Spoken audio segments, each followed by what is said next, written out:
আপনাদের সকলকে আমি আবারও আমন্ত্রণ জানাচ্ছি আজকের ক্রিমিনাল ল এর উপরে আইন বিষয়ক অনুষ্ঠান ক্রিমিনাল জাস্টিস প্রোগ্রাম দেখবার জন্য। আমি আজম এন্ড কো সলিসিটরস এর প্রিন্সিপাল সলিসিটর শাফিউল আজম। আমি শুরুতেই বলেছি, কেউ যদি ফেস করে murder case, homicide, drugs or sexual offence or fraud case, money laundering case, তাহলে আপনাকে শুরু থেকেই আপনাকে একজন অভিজ্ঞতা সম্পন্ন, দক্ষতা সম্পন্ন একজন, যাদের গুড রেপুটেশন আছে, তাদের ওয়েবসাইটে যাবেন, তাদের পারফরমেন্স কিরকম সবকিছু দেখে ভালো একজন অভিজ্ঞতা সম্পন্ন লয়ারের সাথে যোগাযোগ করে অ্যাডভাইস নেওয়া, এটা হইল আপনার প্রথম দায়িত্ব। You will need a specialist criminal defense solicitor who will be committed to protecting your rights. আপনার একজন স্পেশালিস্ট ক্রিমিনাল ডিফেন্স সলিসিটর দরকার হবে, এর কোনো বিকল্প নাই। যে আপনাকে কমিটেড থাকবে, প্রতিশ্রুতিবদ্ধ থাকবে প্রোটেক্টিং ইউর রাইটস, আপনার রাইট এবং অধিকার যেগুলো আছে আইনগত, সেগুলোকে রক্ষা করার জন্য যে সবসময় চেষ্টা করবে। who will ensure you get the best representation, যে সবসময় চেষ্টা করবে আপনি একটা ভালো একটা রিপ্রেজেন্টেশন পান, গুড লিগ্যাল রিপ্রেজেন্টেশন, যেটা আমি সবসময় করি।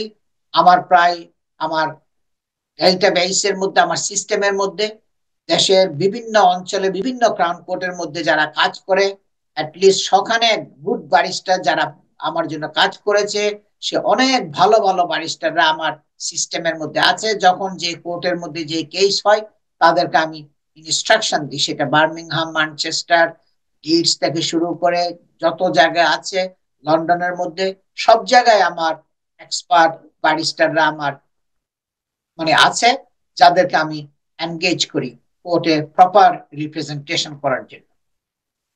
Will try to get the best possible result for your case, যারা সব সময় চেষ্টা করবে, সচেষ্ট থাকবে আপনার জন্য বেস্ট পসিবল রেজাল্ট, যেটা ভালো একটা রেজাল্ট যেভাবে আনতে পারে তার জন্য সব সময় সচেষ্ট থাকবে আপনার জন্য।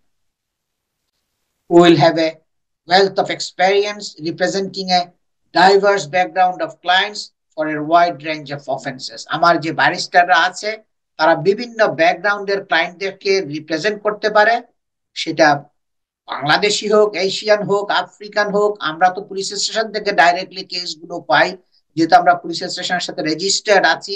আমরা বিভিন্ন দেশে আপনার যারা আছে, বিভিন্ন দেশ থেকে আসে, সেটা আফ্রিকান, এশিয়ান, ইংলিশ, সব দেশের লোকগুলা আমরা সার্ভ করি, এবং আমাদের যে ব্যারিস্টাররা আছে তারা এক্সপার্ট এদের সাথে হ্যান্ডেল করার জন্য, এদেরকে রিপ্রেজেন্ট করার জন্য, এবং diverse backgrounds of clients with wide range of offences, যাদের বিভিন্ন অপরাধ যেটাই হোক না কেন, সেটা রেপ এলিগেশন হোক, সেক্সুয়াল অ্যাসল্ট হোক, ফ্রড হোক, মানি লন্ডারিং হোক, মার্ডার, ম্যানস্লটার, সবকিছুর জন্যই আমার ব্যারিস্টাররা সবসময় আপনার অ্যাক্টিভ এবং প্রপার ফুল রিপ্রেজেন্টেশন এবং ফুল গাইডেন্স এবং অ্যাডভাইস দিয়ে থাকবে। আমার সাথে একই সাথে আমরা কাজ করি, এটা অত্যন্ত গুরুত্বপূর্ণ, যেটা আমি শুরু থেকেই আপনার সবসময় এটা করে নিই আগে একজন ব্যারিস্টারকে। সুতরাং আমি এবং আমরা দুইজন মিলে একসাথে আপনাকে রিপ্রেজেন্ট করব। তারপর আপনার এই যে বিভিন্ন কেসগুলো হচ্ছে, আপনারা শুনছেন এই যে 25 বছরের এই যুবককে সেই আপনার মৃত্যুদণ্ড দিয়েছে, এবং সে বলছে কি তার একটা অটিস্টিক স্পেকট্রাম ছিল, জাজ বলছে। আমরা এখন ওই কেসের মধ্যে যাচ্ছি, এবং combined with other emotional and mental factors diminished his responsibility for the killing, এবং তার যেহেতু বিভিন্ন আপনার মানসিক এবং ইমোশনাল বিভিন্ন প্রতিবন্ধকতা গুলো ছিল, তার ইমোশনাল প্রবলেম গুলো ছিল, শৈশবটা তার খুব কঠিন ছিল, যৌবনটাও খুবই কঠিন ছিল, তার মানসিক ফ্যাক্টর অনেকগুলো ছিল, যার জন্য তাকে মার্ডার থেকে তার ডিগ্রিটা, অপরাধটা কমে এসেছিল ম্যানস্লটারে। After weighing up aggravating and mitigating factors, the judge told Oliver in your case, I do consider the seriousness of the offense does justify a life sentence. এবং জাজ বলছে কি আমি সমস্ত তোমার যে ফ্যাক্টর যেগুলো আছে অ্যাগ্রেভেটিং ফ্যাক্টরস যেগুলোর কারণে অপরাধের মাত্রাটা বেড়ে গেছে, যে কারণে তোমার অপরাধের মাত্রাটা অনেক বেড়ে গেছে, আমি সেগুলো কনসিডার করেছি ডিটেইলস ওয়েতে। আমি মিটিগেটিং ফ্যাক্টরস গুলো কনসিডার করেছি, যে কারণে তোমার অপরাধের মাত্রাটাকে একটু কমানো যাবে, সেগুলো আমি চেষ্টা করেছি, সেগুলো আমি দেখেছি। এবং আমি সবগুলো অ্যাগ্রেভেটিং ফ্যাক্টরস এবং মিটিগেটিং ফ্যাক্টরস সবগুলো বিবেচনার পরে আমি ডিসিশন নিয়েছি যে in your offence I do consider the seriousness of the offense does justify a life sentence. তোমার ক্ষেত্রে তোমাকে যাবজ্জীবন কারাদণ্ড দিতে হবে, জাজ এই কথা বলছে, আপনারা শুনছেন। She said he must serve a minimum of 10 years and 8 months in prison minus 500 plus days he was already in custody. জাজ বলছে কি তোমাকে 10 বছর 8 মাস তোমাকে প্রিজনে থাকতে হবে, এবং ওই 10 বছর 8 মাস থেকে তুমি 500 দিনের বা ওই রকম একটা ফিগার অত দিনের মতো একটা ক্যালকুলেশন করছে সে, এবং এগুলো মাইনাস হবে ওগুলোর বাদে, আর বাকি সময় যতগুলো আছে 10 বছর 8 মাস এটা তোমাকে প্রিজনে থাকতে হবে। এখন কথা হচ্ছে ওইটা তো মিনিমাম পিরিয়ড সে বলছে, ওর পরে তাকে ছাড়বে কি ছাড়বে না সেটা প্যারোল বোর্ডের উপর নির্ভর করবে। প্যারোল বোর্ড ডিসিশন করবে, তার ওখানকার পারফরমেন্স গুলো দেখে, অ্যাক্টিভিটিস গুলো দেখে, আরো তারা টাইম টু টাইম এগুলোকে তারা মূল্যায়ন করবে, তাকে ওই সময়ের পরে ছাড়া যায় কিনা। তারা যদি মনে করে কি না তখনও সে রিস্ক সোসাইটির জন্য, তখনও বিপজ্জনক, তখন তারা তাকে ছাড়বে না। এটাই হইল আপনার জাজের অর্ডার, যে তাকে মিনিমাম ওই টার্মটা থাকতে হবে, ওর পরে এটা আপনার দায়িত্ব থাকবে প্যারোল বোর্ডের উপরে। প্রিজনের যে প্যারোল বোর্ড আছে তারাই ডিসিশন নিবে তাকে ছাড়বে নাকি আরো লঙ্গার টাইম তাকে রাখতে হবে, কারণ তাকে তো লাইফ ইমপ্রিজনমেন্ট দিয়েছে, যাবজ্জীবন কারাদণ্ড দিয়েছে। আমরা আরো অনেকগুলা বাকি আছে এই জাজের স্পিচটা। আমি কন্ট্রোল রুমকে রিকোয়েস্ট করছি আপনারা প্লিজ জাজের স্পিচটা বাকি অংশটুকু এখন প্লে করেন। Firstly, I have to apply the Sentencing Council guideline for this type of manslaughter. I begin by assessing the level of responsibility which you retained for the killing. There are 3 levels: high, medium, and lower. I have decided that the level of responsibility retained by you was towards the very top of the medium level range, noting that there is an overlap between that range and the range for a high level of retained responsibility. I take that view because, unlike some cases of this kind, you were not psychotic. Your autism was defined as significant but not severe. You made the determined decision to kill your granddad, and you carried out the killing in a ferocious but controlled way, making conscious decisions to attack his eyes and mouth, knowing that you were killing him and why you were doing so. The relevance of your mental abnormality is that which was articulated by the psychiatrist called on your behalf, as I have set out above. As the author of the pre-sentence report states, quotes, because of your past experiences, you did not have the resilience or skills to cope with these disclosures, and your emotional well-being plummeted. For all those reasons, I take a starting point for sentence of 24 years imprisonment. I then have to turn to consider aggravating factors. They are 4. 1, the vulnerability of your bed-bound elderly grandfather. 2, the physical suffering inflicted upon him. 3, your previous offending. And 4, the fact that you were on licence. In relation to mitigation, I firstly point out that your abnormality of mental functioning has already been accounted for in the reduction of the offence from murder to manslaughter. However, there is considerable additional mitigation in relation to your upbringing, your experiences as a child, and the fact that other members of your family, to your knowledge, wanted and on 2 occasions set out to kill your grandfather due to the unproven allegations made against him. Of further significance is your recent discovery that he had hurt your beloved grandmother. In addition, it is to your credit that you have always accepted your guilt and told the truth about what you did and why. You have also expressed remorse, telling the probation officer, quotes, "I've just made it worse, made the pain greater." There was ample evidence that you had tried to seek help for your mental health problems and had done well whilst on licence. It is unfortunate that the professionals did not identify the risk posed by you remaining in the community, and particularly by placing you with your grandparents. Dr. Cumming has provided an addendum report which confirms that a hospital order is not an option in your case. He describes you as a very damaged man who will require psychological work in the longer term. In my view, the mitigating factors balance out the aggravating factors so that I do not add to the notional term of 24 years. I then have to consider dangerousness. The probation officer has accurately set out the relevant considerations, and I agree with her assessment and the reasons for it.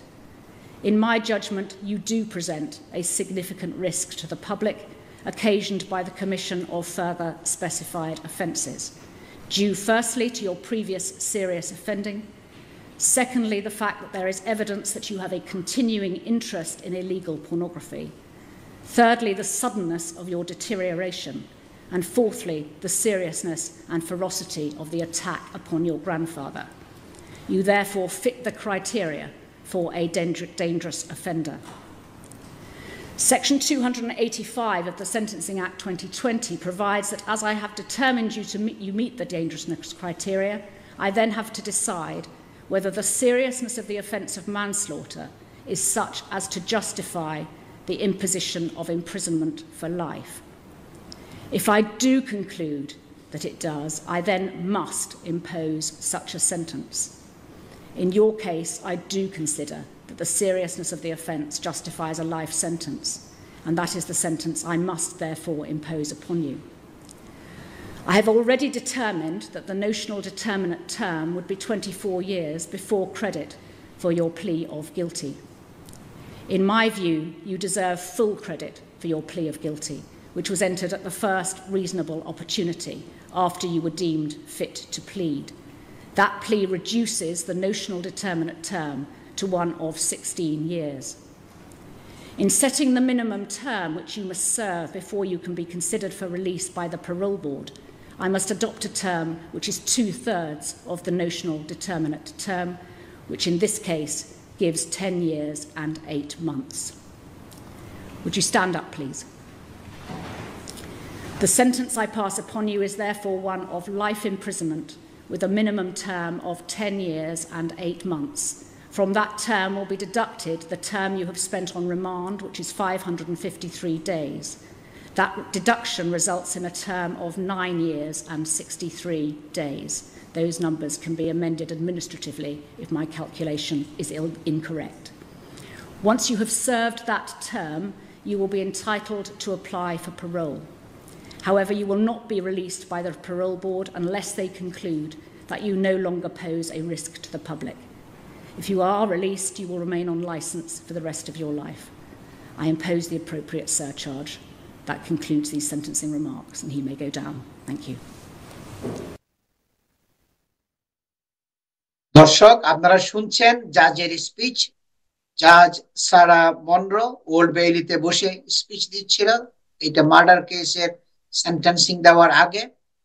Old Bailey হচ্ছে কি central criminal court আপনার স্ট্যান্ডের মধ্যে central লন্ডনে, এবং সে calculation করেছে যে তাকে শাস্তি দেওয়ার আগে, কনভিকশনের আগে, সেন্টেন্সের আগে কয়দিন যে সে প্রিজনে ছিল সেগুলো ক্যালকুলেশন করে সে বলছে কি এই দিনগুলো তোমাকে যে সাজা দিয়েছে ওর থেকে বাদ পড়বে, আর বাকি দিনগুলো তোমাকে প্রিজনে থাকতে হবে। ওর পরে তুমি বের হতে পারবে কিনা সেটা প্যারোল বোর্ডের উপরে নির্ভর করবে। প্যারোল বোর্ড যদি ইচ্ছা করে তারা হোল লাইফ ও তাকে প্রিজনের মধ্যে রেখে দিতে পারবে, তারা যদি মনে করে সে পাবলিকের জন্য রিস্ক কন্টিনিউয়াসলি। এগুলো খুবই বড় বড় কেস, আমরা এগুলো শুনছি এখন, আপনারা দেখছেন। এখন রিসেন্টলি এই ডেভেলপমেন্টটা হয়েছে, আমাদের যে ডেমোক্রেটিক কান্ট্রির যে ট্রান্সপারেন্সি এই দেশের মধ্যে, আপনারা দেখছেন জাজের স্পিচটা আপনার টেলিভিশনের মধ্যে দেখানো হচ্ছিল, এবং বড় বড় কেসগুলো এখন টেলিভিশনের মধ্যে দেখানো হয়। আমি ওইগুলো দেখে দেখে যেগুলো আমাদের কমিউনিটির মাঝখানে দেখানো দরকার, দেখলে কিছুটা শিক্ষণীয় হবে, বুঝতে পারবে তারা কিভাবে এই যে কোর্টের পারফরমেন্স গুলো যারা কিভাবে সিদ্ধান্তে উপনীত হয় তারা দেখতে পারবে।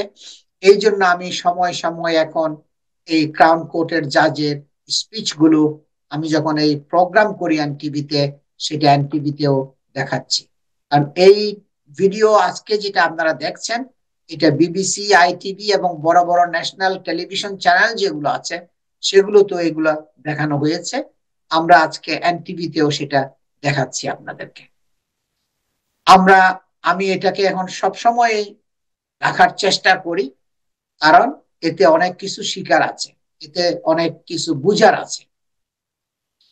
তারপরে একটা ইম্পর্টেন্ট জিনিস ক্রিমিনাল কেসের মধ্যে পড়লে যেটা না বললে হয় না, যেটা আমি সবসময় বলি, যে আপনাকে যদি একটা ইন্টারভিউ ফেস করতে হয় তখন আপনাকে একটা অ্যাডভাইস এবং রিপ্রেজেন্টেশন নেওয়াটা অত্যন্ত দরকার।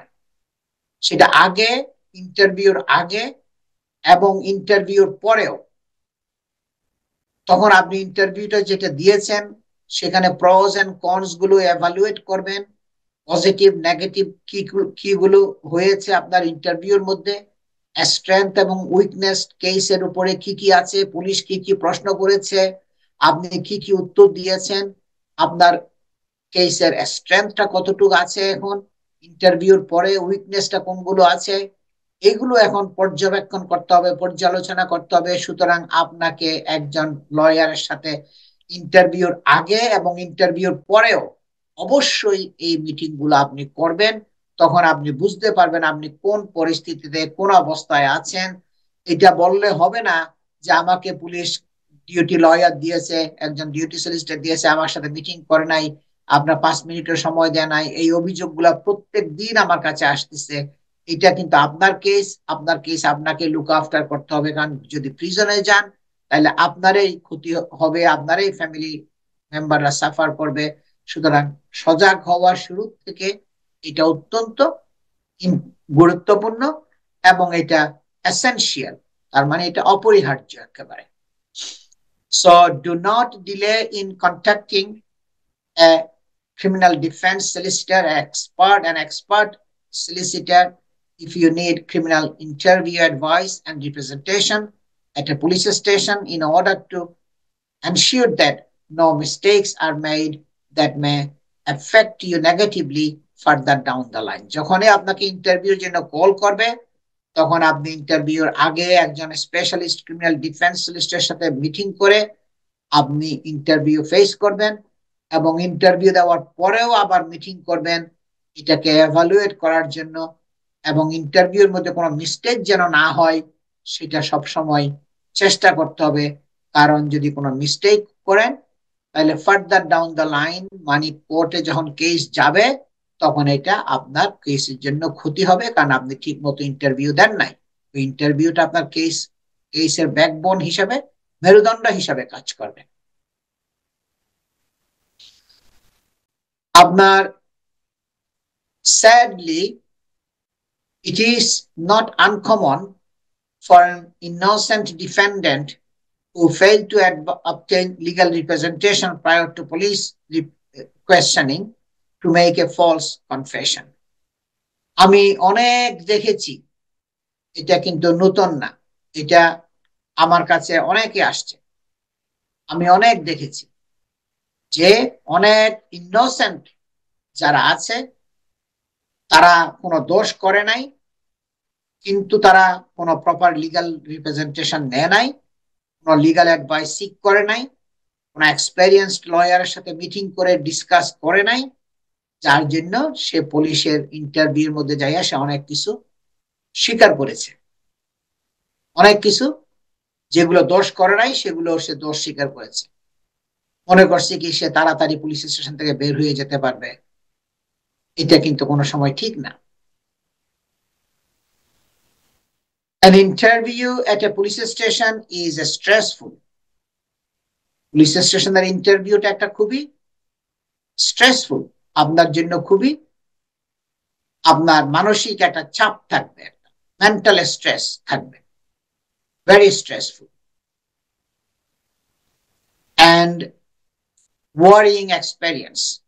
এবং এটা খুবই উদ্বেগজনক অভিজ্ঞতা যে কোনো সময় যারা পুলিশ স্টেশনে যায় নাই, হঠাৎ করে অ্যারেস্ট হয়েছে, পুলিশের ইন্টারভিউ ফেস করতে হয়েছে, সেই পুলিশ স্টেশনের মধ্যে হার্ড বেঞ্চের মধ্যে ছোট্ট একটা রুমের মধ্যে 24 ঘন্টা 48 ঘন্টা অনেক সময় 72 ঘন্টা পর্যন্ত বসাইয়া রাখবে, পুলিশ রেডি না হওয়া পর্যন্ত কোয়েশ্চেনিং করবে, টেপ রেকর্ডেড।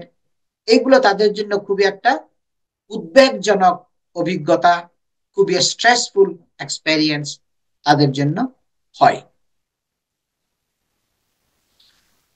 এবং it is important that you are fully aware of your rights and are able to make the decision as to how to respond. এই জন্য এটা অত্যন্ত গুরুত্বপূর্ণ, খুবই জরুরি যে আপনি আপনার রাইটস কি কি, আপনার অধিকার কি কি আছে, এগুলো আপনাকে সম্পূর্ণভাবে অবগত থাকতে হবে, জানা থাকতে হবে। আপনার রাইটস কি কি আছে, আপনার এন্টাইটলমেন্ট কি কি আছে পুলিশ স্টেশনের মধ্যে, এগুলোর উপর আপনাকে সবসময় জানা থাকতে হবে। এগুলো খুবই দরকার। তাইলে আপনি সবসময় রাইটস এবং এন্টাইটলমেন্ট গুলো যদি জানা থাকে, ওগুলো আপনি সবসময় রাইটস এবং এন্টাইটলমেন্ট গুলোকে আপনি নেওয়ার জন্য, ফলো করার জন্য চেষ্টা করবেন। এবং আপনি সবসময় ঠিক মতো কিভাবে রেসপন্ড করতে হবে পুলিশের কোয়েশ্চেনের, সেটার জন্য আপনি সবসময় প্রস্তুত থাকবেন যদি আপনি একজন অভিজ্ঞতা সম্পন্ন সলিসিটরের সাথে আগে ইন্টারভিউর আগে মিটিং করেন। এবং আমি কিন্তু সবসময় বলি ইন্টারভিউর আগে যেরকম করতে হবে, ইন্টারভিউর পরেও ওই রকম আপনাকে মিটিং করতে হবে। কারণ ইন্টারভিউতে যা বলছেন সেখানে ভালো মন্দ কি বলছেন, প্রস এন্ড কনস কি কি আছে, স্ট্রেংথ এবং উইকনেসটা কি আছে আপনার কেসের উপরে, যে আপনার উপরে এখন যদি কেস যদি কোর্টে যায় আপনাকে কি এভিডেন্স জোগাড় করতে হবে, আপনাকে এগুলো সবগুলো ইন্টারভিউর পরেও আবার মিটিং করতে হবে। তাহলে আপনার ভালো মতো কেসটাকে আপনি প্রিপেয়ার করতে পারবেন।